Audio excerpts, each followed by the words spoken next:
যে যখন ৩৫ বছর ছিল তখন তার ভিতরে উত্তেজনাটা অন্য রকমের ছিল, আর এখন সেরকম মনে হয় না, কেননা সেরকমের উত্তেজনা তার ভিতরে দেখি না, আর সে পারেও না। এখন যাওয়ার আগে সে ফুথায় যায়, আর তার জিনিসটা, তার যন্ত্রটা হাজার চেষ্টা করলে এখন আগের মতো স্ট্রং হয় না। আসলে যখন তার বয়স শেষ তখন আমার বয়স শুরু। তোই আমার বয়স যত শুরু তখন আমি একটা মেয়ে কিভাবে থাকবো। আজকে আমার জীবনের কিছু ঘটে যাওয়া কিছু সত্য ঘটনা নিয়ে আসছে। আসলে অল্প বয়সে মেয়েদেরকে কখনো বিয়ে দিবেন না। মেয়েদেরকে একটু বয়স করে বিয়ে দিবেন, দিলে মেয়েরা শান্তি পাবে, আর যার সঙ্গে বিয়ে দেবেন সেও সুন্দর করে সংসার করতে পারবে। আসলে আমার বয়স যখন মাত্র 14, তখন আমার বিয়ে হয় 35 বছরের একটা ছেলের সঙ্গে। তো বিয়ে হওয়ার পরে যখন সে ঘরে এসে দরজা বন্ধ করত, তখন আমার ভয়ে দম বন্ধ হয়ে আসতো। না জানি সে আমার সঙ্গে কি করবে আর কেমনে কি করবে, এটা ভয় সবসময় মনের ভিতরে থাকতো। তারপর একদিন এরকম করে করে পরে একদিন স্বামী আইসা রুমের দরজা লাগাইছে। দরজা লাগাইলে আমি ভয়ে, আগের দিন আমার খুব কষ্ট দিছে, পরের দিন আবার যখন দরজা লাগাইছে রাত্রে, তখন আমার খুব ভয় লাগতেছে। ভয় লাগলে আমাকে বলতেছে যে ভয় পেও না, কালকে জোরে দিছে আজকে আসতে দেব, তুমি ভয় পেও না। তো আমি বললাম দেখো তুমি তো যখন এটা করো তুমি তো তখন পাগলা হয়ে যাও, তখন তোমার কোনো সেন্স থাকে না, তুমি আসতে দিও, জোরে দিলে আমার ব্যথা লাগে। আচ্ছা ঠিক আছে। তো তখন সে আমার আস্তায় দিল, আমি একটু হয় নাই। এরকম করতে করতে অনেকটা দিন, সংসারের বয়স অনেক দিন হয়ে গেল। হয়ে যাওয়ার পর তখন আমার বয়স 25 হয়ে গেছে, আর আমার স্বামীর বয়স তখন 46 বছর 46 বছর আমার স্বামীর বয়স। তখন আমার স্বামী যদি ঘরে এসে দরজা লাগায় তখন আমার কিছু মনে হয় না।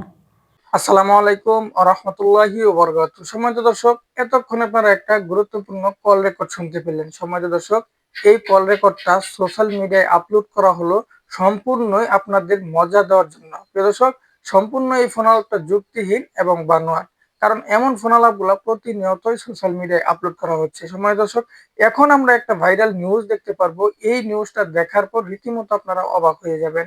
প্রিয় দর্শক, চলুন প্রথমে আমরা কথা না বাড়িয়ে সম্পূর্ণ আজকের এই ভাইরাল নিউজটা দেখে আসি। এই পুরো বিষয়টা দেখার পর আমরা ভিডিও লাস্টে কথা বলবো। তার আগে আমার ছোট্ট একটা রিকোয়েস্ট, আপনি যদি আমার চ্যানেল নতুন দর্শক হয়ে থাকেন, অবশ্যই ভিডিওতে একটা লাইক দিয়ে চ্যানেল সাবস্ক্রাইব করে আমাদের সঙ্গেই থাকবেন প্রতি মুহূর্তের নিউজ এবং ফোনালাপগুলো পাওয়ার জন্য। 5 বছর লয়লা করে যায়, 5টি আমার ধরছে, যাতে ধরে আমার বুক কাটাইছে খুব। বহুত মহিলার বাড়ি গেছে, মহিলাকে ধর্ষণ করছে, মেলা করছে, আমি কোনো সাড়া দেয়নি, কারণ আমার স্বামী সন্তান সব আছে। একটি সিদ্ধান্তই বদলে দিতে পারে দুটি পরিবারের ভাগ্য, আর সেটি যদি হয় ভুল সিদ্ধান্ত, তাহলে সমাজে যেমন হতে হয় অপমান অপদস্থ, তেমনি তার নৈতিক চরিত্র হয় প্রশ্নবিদ্ধ। আর সেই ভুল সিদ্ধান্তের জের বয়ে বেড়াতে হয় সারা জীবন। তেমনি এক ভুল সিদ্ধান্ত পাবনার বেড়া উপজেলায়।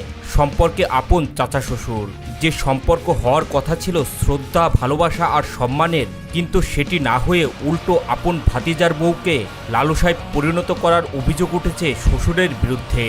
আপন বাঁচতে বোর সাথে যে ঘটনাটা ঘটাইছে, এর শাস্তি নালে তো দেশের জনগণ আরো সাহস পাওয়া যাবে। হে নিশা খায় আইছে, আমি শক্তি হাতে পারছি না। বাড়ি দেখেন, এই বাড়িতে কোনো জায়গায় মানুষ নাই, শেষ সপ্তাহ দেখে আইছে। ভোরবেলা বাড়িতে সবাই যখন যার যার কাজে ব্যস্ত, তখনই চাচা শ্বশুর হেলাল বাড়িতে প্রবেশ করে এই পুত্রবধূর কাছে ঈদের কেনাকাটার বিষয়ে জানতে চান। বলেন পরিবারের সবাই জামাকাপড় কিনেছে কিনা। এসব বিষয় জিজ্ঞেস করার পরেই শ্বশুর হেলাল তার বৌমার হাতে 1000 টাকা গুঁজে দেন। বলেন ঈদের জামাকাপড় কেনার জন্য।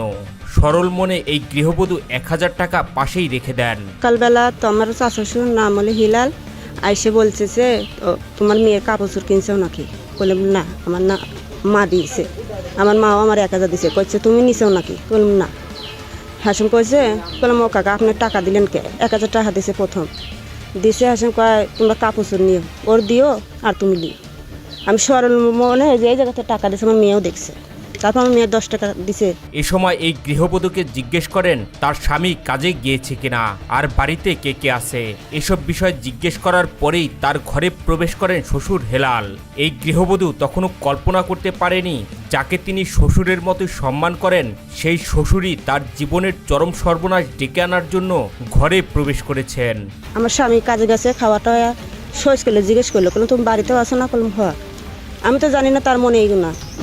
আমি সরল মনে আমার কইলে একটার সময় তুমি বোটে যাইও, আমি তার আগেই চলে গেছি, শুনিনি তার কথা। তারপর আমি বোটেতে আসার পর আমি চাল করে নামিছি, হেল কাশনাথপুর গেছে, হ্যান থেকে এনে আইসে। তারপর আবার 200 টাকা দিয়ে গেছে। ভাই এটাই ওইবেন না, দুইজন লিবে নে, আমি সরলভাবে লিছি। তারপরে মনে করি ব্যাগটা বাড়ি নাবা থুয়ে আইসে। আমি ওর 4 লাইনে ওরানো হয়ে গেছি। আমার মেয়ের কাপড় খাটে ফাট ছিল, আমি হেঁটে রশির ফার 5 ফেলি দিয়ে থুইতেছি। আমি চাষা শোনা আমি ঘরে গেছি, আমি অতটা খেয়াল করিনি। এই গৃহবধূ ঘরে প্রবেশ করা মাত্রই তাকে পিছন থেকে জাপটে ধরেন শ্বশুর হেলাল। জাপটে ধরে জড়াজড়ি করে তাকে নিয়ে যান খাটের উপর। এই গৃহবধূর দাবি শক্তিতে শ্বশুর হেলালের সাথে না পারায় কিছুই করার ছিল না তার। আর বাড়িতে লোকজন না থাকায় চিৎকার করেও লাভ হবে না সেটি আগেই বুঝতে পেরেছিলেন। সে 5 বছর লয়লা করে যায়, 5তে আমার ধরছে। হ্যাঁ, যাতে ধরে আমার বুক কাটাইছে। পরে আমি কি করব? হ্যাঁ নিশা খায় আইছে, আমি শক্তি হাতে পারছি না। বাড়ি দেখেন, এই বাড়িতে কোনো জায়গায় মানুষ নাই, সে সবটা দেখে আইছে। বাগানে মানুষ ছিল না, মানুষ থাকলে তো আমি সিক্রেট দিতেমি। এই গৃহবধূর অভিযোগ এ সময় শ্বশুরের হাতে পায়ে ধরে কান্নাকাটি করেও নিস্তার মেলেনি। তার দাবি শ্বশুর হেলাল যখন বুঝতে পারেন তার বৌমা কিছুতেই রাজি হচ্ছে না, তখন আরও 1000 টাকার লোভ দেখান তিনি। পরে করলাম চাষারা আপনি কি করবেন আইসেন, আপনার কাছে মা পয়সা দোয়া আছে, আপনি চলে যান। আমি টাহার বিহীন, আমার টাহা লোক না। আবার 1000 টাকা দিছে, তোমার আরও 1000 দেবেন। বললাম না, আমি টাহার বিহীন আছি, টাকা আমি 1200 চেঙ্গা দিছি। বললাম আপনি টাকা আনতে গেলে বাড়ান, আপনি শিখেও দেখাচ্ছি। সেসব ওরা চলে গেছে। স্থানীয়রা অভিযোগ করে বলেন অভিযুক্ত হেলাল সিন্দুরি প্রাইমারি স্কুলে চাকরি করলেও সে দীর্ঘদিন ধরেই গরিব মানুষের অসহায়ত্বের সুযোগ নিয়ে খারাপ সম্পর্ক স্থাপনের চেষ্টা চালায়। এলাকায় প্রভাব থাকার কারণে তার বিরুদ্ধে বিচার তো দূরে থাক, কেউ মুখ খোলার সাহস পর্যন্ত পায় না। সম্পর্কে জানি ঘটনা ঘটার পরে ওই মহিলা চেঁচামেচি করছে, বাড়িতে কোনো লোকজন ছিল না। তারপরে ওনার স্বামীও ছিল না, স্বামী কাজে গেছিল, স্বামীকে বলছে। বলার পরে আমি তাৎক্ষণিক জনগণে জানাইছি যে এই ঘটনা হয়েছে তার চাচা শ্বশুরের সাথে। তারপরে থেকে হিলাল পলাতক হিসেবে দেখাশোনা পরে হিলালকে পাওয়া গেল না।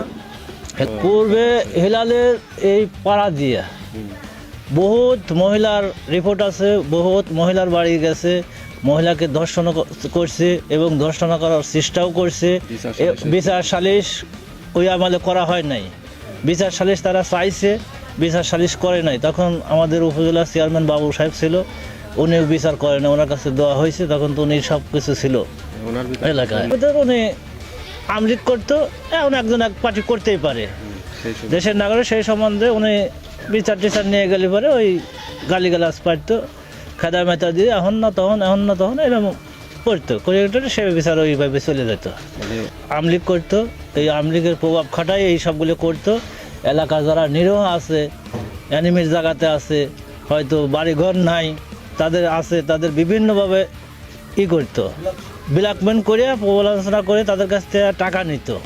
এরকম মেলা রিপোর্ট আছে। এবং অনেক মহিলা ওর জন্য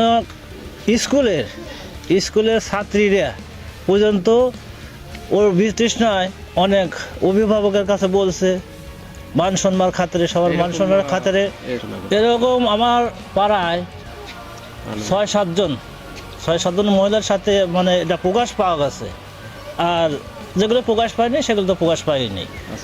চাচ্ছি যে এর সাজা শাস্তি হোক, এর যে করছে। সমস্যাটা মনে করেন যে আমার একটা ছেলে হলো খারাপ, নেশা করে বা চুরিও করে। তো এই বিষয়টা নিয়ে মনে করেন একদিন কোনো ধরল, ওই স্কুলে চুরি হলো, নাটিয়াবাড়ি স্কুলে চুরি হয়েছে, কয় ও তো ওই চুরি করছে। সেটা নিয়েই এই জায়গায় একটা দোকানের পর মানে মেলা লোকজন জুটে গেল। আমাদের দর্শক, খুবই চাঞ্চল্যকর একটা গুরুত্বপূর্ণ তথ্য পেলেন আজকের এই ভাইরাল ভিডিওর মাধ্যমে। প্রথমে যে একটা ফোন আলাপ শুনলেন, এই ফোন আলাপটা নিয়ে আপনাদের কাছে কিছু বলার নাই, কারণ ওই ফোন আলাপটা শুধুমাত্র আপনাদের জন্য মজার ছলে তৈরি করা হলো। প্রিয় দর্শক, এখন যে একটা ভাইরাল নিউজ দেখতে পারলেন, সম্পূর্ণ এই নিউজটা দেখার পর আপনাদের কাছে কেমন লাগলো অবশ্যই কমেন্টে জানাবেন। প্রতিনিয়ত এমন ব্রেকিং নিউজ এবং ফোন আলাপগুলো পেতে অবশ্যই চ্যানেল সাবস্ক্রাইব করে রাখবেন, ভিডিওটি ভালো লাইক দিবেন। আজকে এই পর্যন্তই, পরবর্তী দেখার আমন্ত্রণ রইলো। আসসালামু আলাইকুম।